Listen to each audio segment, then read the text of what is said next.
Well, good morning and welcome to Radio Free Decipher. I'm Jonathan Quesenberrry, and today I'm going to be your host. We have Kendrick, Kyle, Kevin, and Marcus out on the road currently. Kevin Reitzel is going to be found in the Hastings bookstores in the Albuquerque, New Mexico area throughout the weekend. You can find Kyle throughout Kentucky. Kyle is going to be visiting Red Rock Collectibles in Lexington, the Zone in St. Matthews, and then finally on Sunday, Books and Music in Louisville, Kentucky. So Kyle will be throughout the Kentucky area, so if you want to catch up with him, check one of those locations. You can find Marcus and Kendrick at the Orlando Expo Center for MegaCon, and they will be there throughout the weekend as well, running demos with a variety of volunteers and running tournaments. So we shall get ready for this morning. We've got Sean Smallman for the tournament software.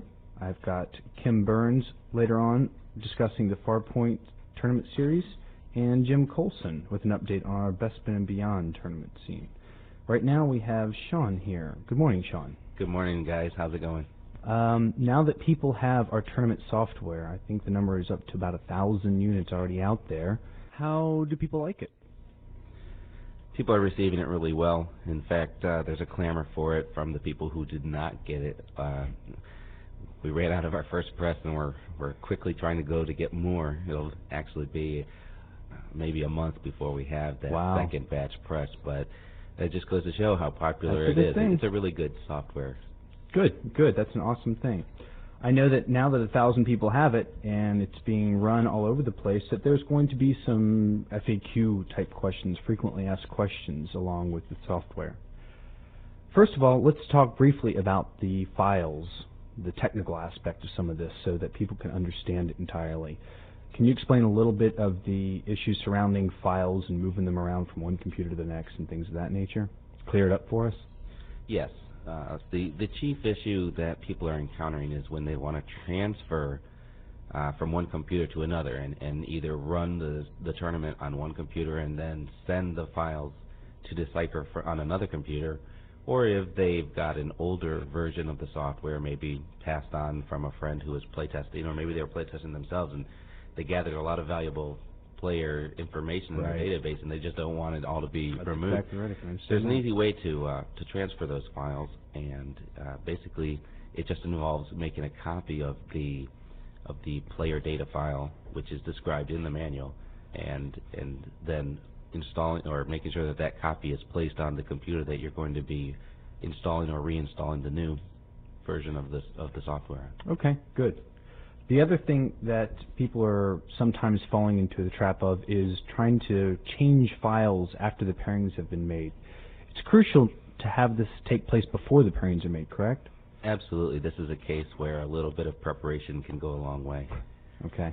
Yeah. But what we're finding is that players will either come in late after a round's begun, or they'll have to leave during a tournament, and directors who are not aware of that are getting caught when they have already hit the pairing button on the software.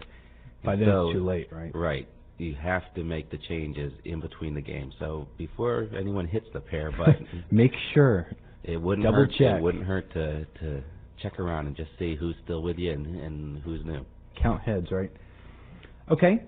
The next issue with the tournament software is the issue of transferring those completed files to Decipher. That's one of the things that people are having an issue with, trying to understand the complexity of that. Can you walk us through that problem? For most people, it's not a problem at all, because once you're done with your tournament, the software will actually save the file for you automatically just by hitting the finish button. So when you want to send the results to Decipher, all you do is pull under the tournament option at the top of the screen and select Send Exported File.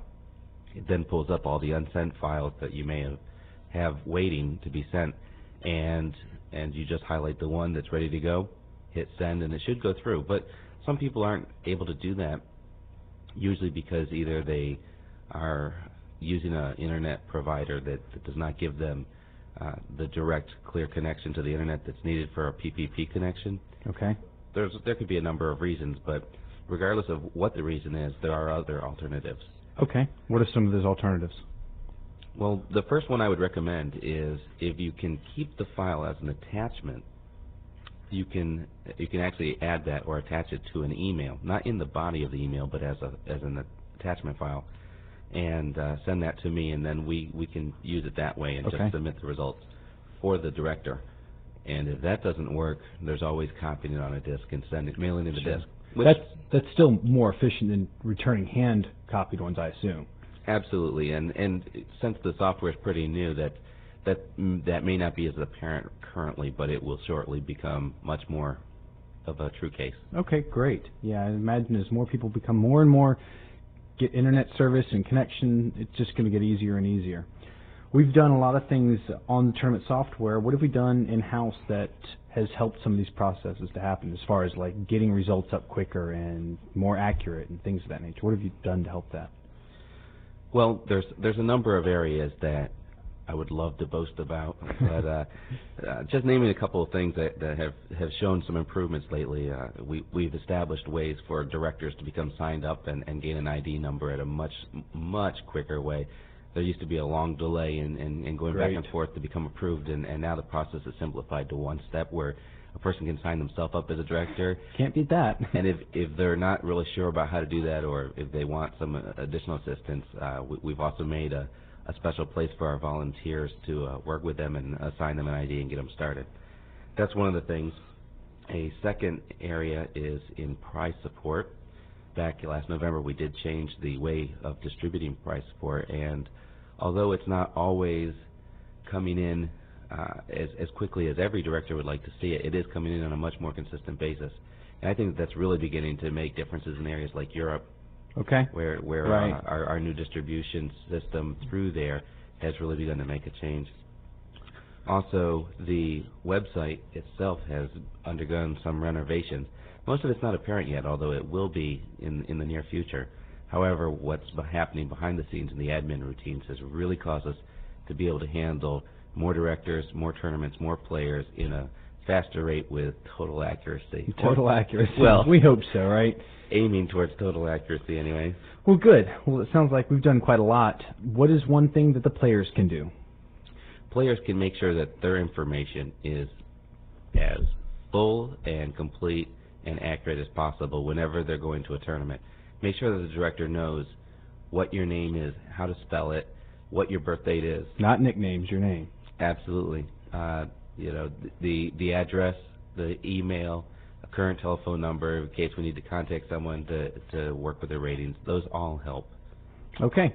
Well, it sounds like, again, with all the changes we've made, the changes with the tournament software, the changes that apparently the volunteers, the players, the tournament directors are all working together now, hopefully to make the best system within the industry.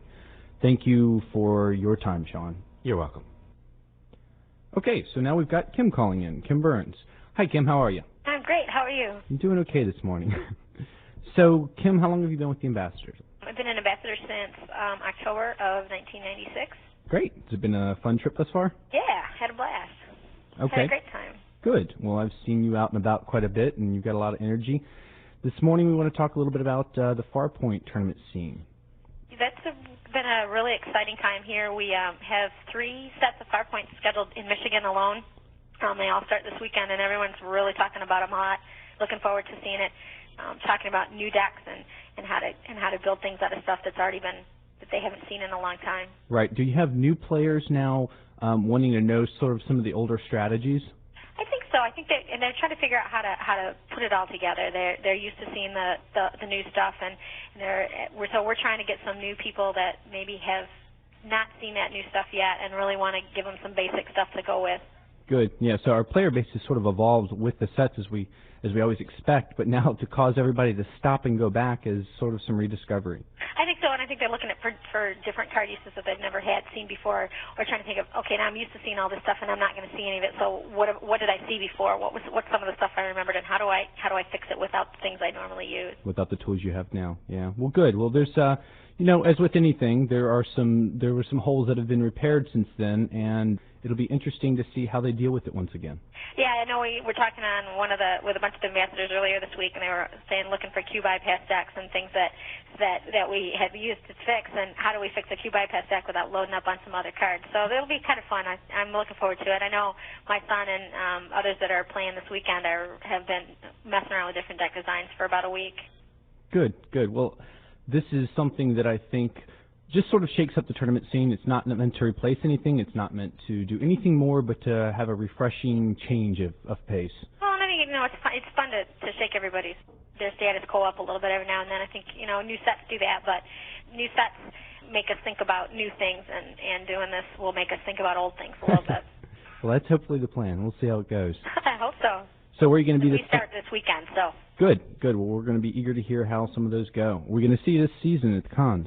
That'll be great. That'll be a lot of fun. That is one of the high points that I know that we have this summer. Being a teacher has its advantages. That's right. I guess. Well, where am I going to see this summer then? Well, we should be at Origins and Gen Con. They're both well within driving distance for us, and I'm hoping to work. I love it. I love going there and meeting all kinds of new people. It's great fun to talk and really just get in touch with all the new people around that I don't get to see on a regular basis. And my son and David should be qualifying for the invitational that should be in Chicago, so I'm sure I'll be going there. They like to play. Good. Well, that helps too, having Mom and the kids who love to play, right? That's right. Well, that's what brought me into the ambassador program in the first place. Was my son really wanted to play, and there was no one to run any tournaments. So I was running tournaments, and they weren't sanctioned. So I said, that's no good. It's got to change. So we changed that. Well, we're glad to have you, and I imagine this summer's going to be a blast. I think all the conventions are expecting higher than normal attendance, so it should be a blast. I'm looking forward to it. Great. Well, Kim, thank you for this morning, and have a good day. Thanks. Take care and have a great weekend. You too. Bye-bye. Bye. And next on the program this morning, we have Jim Colson. Good morning, Jim. Good morning. How are you? Good. It's an hour behind us, so you're a little bit earlier than getting your day started early. Yep. Jim, you're with the squadron. How long have you been a squadron member? Well, I initially joined up on the very first wave when they put out the offer on the old discussion listserv back in '96, I believe. Yep, I remember that. You were one of the first 10 on either side, right? Yep. Well, I know that your service thus far has been tremendous, and everyone knows your name, and you're just a prime example of what a lot of energy does for the game. Thank you. Well, this morning we want to talk a little bit about the Best Spin and Beyond tournament series and how it's going for you. I know that you've run a number of the events, and we'd like to hear kind of what it's done for the environment. Well, yeah, I've run 3 Best Spin and Beyonds already. In February, I got about six more planned for March and April, and sounds like I'm going to be busy running these tournaments. But the reason why I scheduled a lot is because I really am excited and think it's a lot of fun to play in a little bit different format. And it has been a really exciting format for the players. I've had pretty good turnout on almost all my tournaments. Good. Yeah, I spoke with Kim earlier and mentioned with her that this, of course, is not meant to replace any tournaments, but it does allow for shaking up and just trying to use your cards in new ways. Are we seeing a lot of that, I assume? Yeah, I've encountered just a little bit of resistance for some people not wanting to change their old power decks. You know, they always want to play that, well, I've got this deck built and I don't want to change it. And that's one of the reasons why I really like this, was it gives the players an opportunity to break that old mold of thought process. And one thing I've found is as the players playing, they're beginning to like it, because every interrupt or event that they play, effect that they play, doesn't get immediately nullified by censor, an alter, or a control. Right, right. Yeah, I can imagine that there's a new wave of power decks coming out of this tournament series. Is that true? Yes, there are. I've seen some really cool decks. A little bit of the return of some of the Skrilling decks, and of course the operatives are making their presence known too a little bit. Good. Well, I think we've offered a fair number of cards to work from, so it's not limiting, but it does just create a new environment for a while. And we've put some good incentives there. How have some of those incentives been as far as drawing people to the tournaments? Well, I think everybody is very excited about the Darth Vader Dark Lord of the Sith T-shirt. Everybody just is really excited about that, and so in order to make sure that that gets spread around well, I made an announcement to all my players that that if you've already won one, then you get to pass it down to the second place guy. So that's going to put about 10 different people with shirts in our community here. So Good. I imagine that's so that will get spread around. So that's keeping the attendance high because they all know that they're eventually going to have a chance to win that Darth Vader Dark Lord of Sith T-shirt. right. So even if you and then the Japanese packs are really cool. A lot of interest in that. The cool players think that those cards are just so interesting. Good. So basically what you're saying is even the winners are passing it. If they're winners again, then they're passing it down to the next, and everyone's ending up with something from these things. That's correct. Sometimes there's not a lot of Japanese packs, so we bust them open and lay them all out, and everybody gets to pick cards. You know, even the kid that finishes last place goes home with a half a dozen or so Japanese cards. That's outstanding. Well, Jim, I'm looking forward to seeing you out on the road this year. Where can I expect to see you? Well, I'll be definitely at Dragon Con and at the Star Wars Celebration out in Denver. Great. I expect that's going to be tremendous fun. Jim, thank you for the time this morning. Best of luck this weekend on the rest of your Bespin and Beyond tournaments, and I hope you have a great weekend. Me too. You go have a good time in Norfolk as well. Thanks, Jim. Take care. All right, bye. Bye-bye. Well, that is the end of this program. Thank you for listening to us. We look forward to next week. Take care and have a great weekend. Thank you.